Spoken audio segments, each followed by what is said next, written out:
दोस्तों, मेरा नाम है कमल वर्मा। मैं लेकर आया हूँ आपके लिए एक स्टोरी जिसका नाम है चुड़ैल का कंगन। दोस्तों, अगर आपने ये स्टोरी पहले सुनी है तो भी हमारे चैनल को सब्सक्राइब कर दीजिए, और अगर आपने ये स्टोरी पहले नहीं सुनी तो इसे ध्यान से सुनिए और हमारे चैनल को सब्सक्राइब कर दीजिए। एक बार की बात है, एक लड़की थी जिसका नाम सारिका था। सारिका 15 साल की लड़की है जो छुट्टियों में अपने गांव दादा दादी के घर घूमने जाती है। सारिका जब अपने दादी के घर पहुंचती है तो उसके दादा दादी अपनी पोती से मिलकर बहुत खुश होते हैं, पर यह बात किसी को नहीं पता थी कि जल्दी ही उनकी इस खुशी पर ग्रहण लगने वाला था। सारिका के कुछ दिन तो उसके गांव में बहुत अच्छे बीते, लेकिन फिर एक दिन सारिका अपनी सहेलियों के साथ गांव के बगीचे में खेल रही थी। सारिका खेलते खेलते आम के पेड़ को देखती है।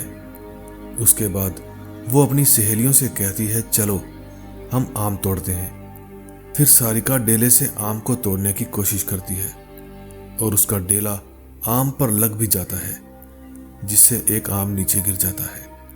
पर आम गिरते हुए थोड़ी ही दूर मिट्टी में दबी एक पोटली के पास चला जाता है। सारिका जब आम लेने के लिए वहां पहुंचती है तो उसे पोटली का थोड़ा हिस्सा उसे दिखाई देता है। फिर वो सोचती है कि ये क्या है। ये सोचकर वो पोटली बाहर निकाल लेती है। उस पोटली को खोलकर देखती है तो उसमें कंगन मिलते हैं जो बहुत पुराने दिख रहे थे। सारिका को पता भी नहीं था कि ये कंगन उसकी जिंदगी का सबसे भयानक हिस्सा बनने वाला है। वो कंगन उसे अपनी ओर आकर्षित कर लेता है, जिसकी वजह से वो उस कंगन को अपने साथ अपने घर ले जाती है। घर आकर वो ये सारी बातें अपनी दादी को बताती है और वो कंगन भी दिखाती है। फिर दादी ने जो कहा वो सुनकर सारिका डर से कांपने लगती है। दादी कहती है कि वो पोटली कोई आम पोटली नहीं थी, वो एक चुड़ैल की पोटली थी। तुमने ये कंगन उस पोटली से निकालकर उस चुड़ैल को गुस्सा दिला दिया है, वो तुम्हारे पास जरूर आएगी। सारिका डरते हुए दादी से बोलती है, मैं समझी नहीं दादी, वो क्यों और कैसे आएगी। दादी ने बोला, ऐसी ही पोटली में भटकती हुई आत्माओं को कैद करके जमीन में गाड़ा जाता है, और तुमने इस पोटली को जमीन से निकाला है और इसका कंगन भी तुम लेकर यहाँ आ गई। तुम इस मनहूस कंगन के साथ इस चुड़ैल को भी अपने पीछे ले आई हो। ऐसी भटकती हुई गुस्सैल चुड़ैल अपना बदला जरूर लेती है, इसीलिए वो चुड़ैल भी अब हमसे अपना बदला जरूर लेने आएगी। सारिका दादी की इस बात से डरती तो है, लेकिन उसे उस पर यकीन नहीं होता। वो जाकर अपने कमरे में सो जाती है। उसी रात को करीब 1 बजे उसके कमरे की लाइट जलने बुझने लगती है। सारिका की नींद खुलती है तो देखती है कि लाइट ही नहीं है। वो अपने बिस्तर के बगल में रखे टेबल पर पानी पीने के लिए मुड़ती है। तभी वो देखती है कि टेबल के पीछे कोने में कोई औरत बैठी है, जिसकी आंखें एकदम लाल है और एक टक उसे ही देख रही है। सारिका चिल्लाते हुए अपनी दादी के पास जाती है, पर दादी के कमरे में दादी उसको नजर नहीं आती। जब वो बरामदे में जाती है तो दादी उसको जमीन पर गिरी हुई मिलती है। फिर सारिका अपने दादा को खोजने चली जाती है, पर उसके दादा उसे कहीं भी नजर नहीं आते।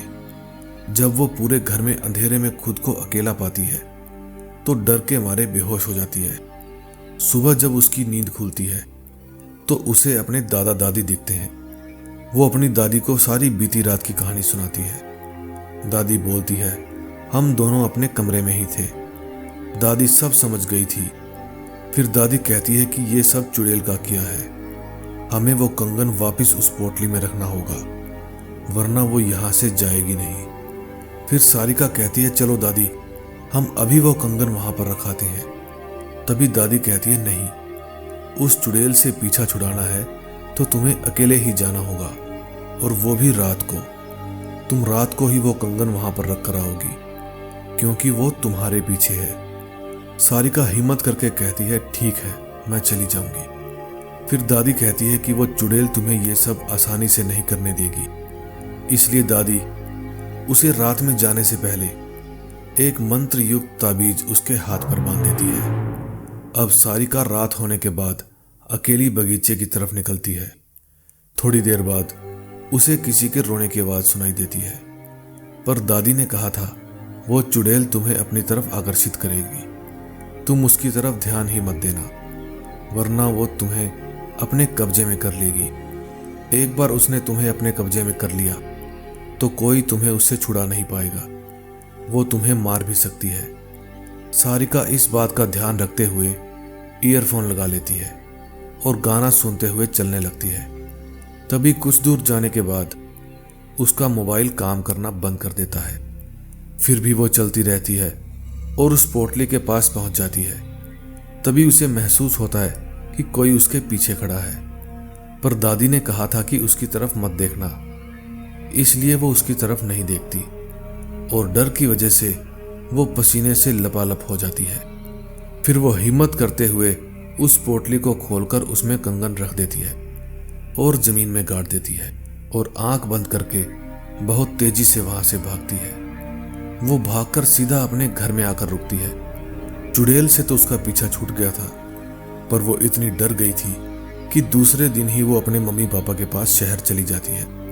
ये सारिका की जिंदगी का सबसे खौफनाक किस्सा था, जिसे सोचने पर वो आज भी डर जाती है। तो दोस्तों, कैसी लगी आपको ये स्टोरी कमेंट में जरूर बताना, और ऐसी ही स्टोरी सुनने के लिए हमारे चैनल को सब्सक्राइब करना। हम मिलेंगे नए दिन नई स्टोरी के साथ, तब तक के लिए बाय बाय।